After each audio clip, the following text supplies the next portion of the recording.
तो आज हम सुनेंगे खूनी मंडे की एक कहानी। एक ऐसे लड़के की जिसके लिए उसकी सबसे सेफ जगह ही उसका सबसे बड़ा डर बन गई। मतलब सोचिए, कभी कभी हम जिनसे भाग रहे होते हैं ना, वो असल में हमारी छिपने की जगह पर ही हमारा इंतजार कर रहे होते हैं। सोचिए जरा, एक ऐसी जगह जहां कोई दुनिया से छिपने जाता है और वहीं उसी जगह पर कोई और उसका इंतजार कर रहा हो। क्या होगा तब? यही सवाल इस कहानी की जान है और ये दिल दहला देने वाला है। तो चलिए पता लगाते हैं। तो कहानी का हीरो है 14 साल का जेक। और जेक की जिंदगी में ना एक नया मोड़ आया है। एक ऐसा मोड़ जो उसे एक बहुत ही मुश्किल दौर में ले जाने वाला था। एक ऐसा दौर जहां उसका सबसे बड़ा दुश्मन उसका अकेलापन ही बन जाता है। हुआ ये कि उसकी फैमिली अभी अभी एक नए शहर में शिफ्ट हुई है और इसका सीधा सा मतलब था जेक के लिए एक बिल्कुल नया स्कूल, नया माहौल, एकदम अनजान। वो वहां किसी को, एक भी इंसान को नहीं जानता था। अब जेक का स्वभाव कैसा था? वो थोड़ा शर्मीला था, नए लोगों से बात करने में बहुत झिझकता था और बस इसी का फायदा उठाकर स्कूल के दूसरे बच्चे उसे तंग करने लगे। उसे भोंदू और लूजर जैसे नाम से बुलाते, उसका मजाक उड़ाते। मतलब उसके लिए हर दिन स्कूल जाना एक जंग लड़ने जैसा हो गया था। तो इन सब से बचने के लिए जेक ने अपनी एक सीक्रेट जगह ढूंढ निकाली। कहाँ? स्कूल की चौथी मंजिल पर एक पुराना टूटा-फूटा सा बाथरूम।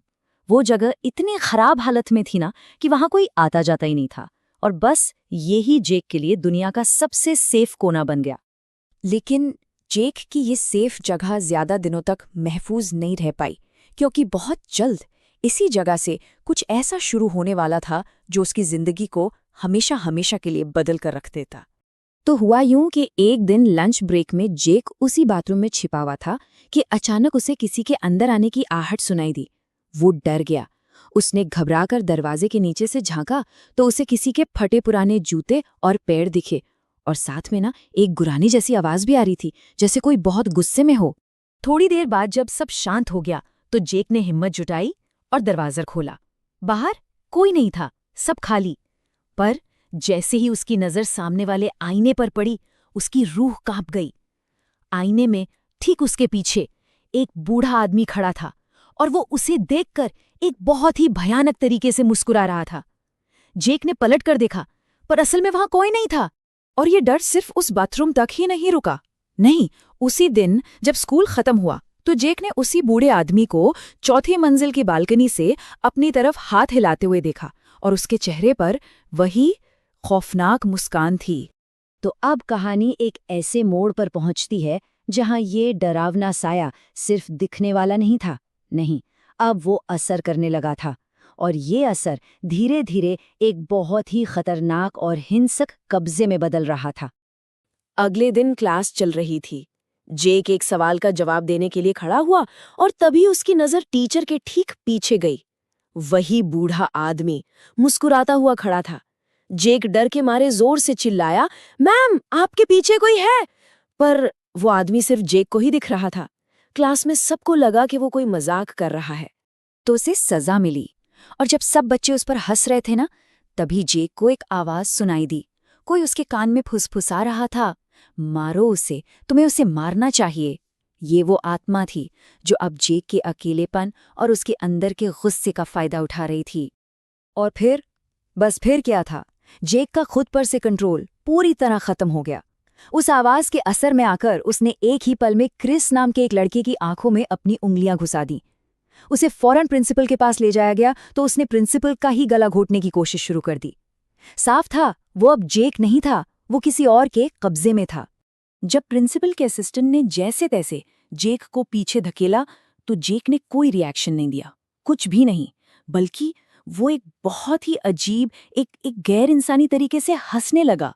ऐसी हंसी जैसे वो जेक है ही नहीं, कोई और है। और अब कहानी अपने क्लाइमैक्स पर पहुंचती है।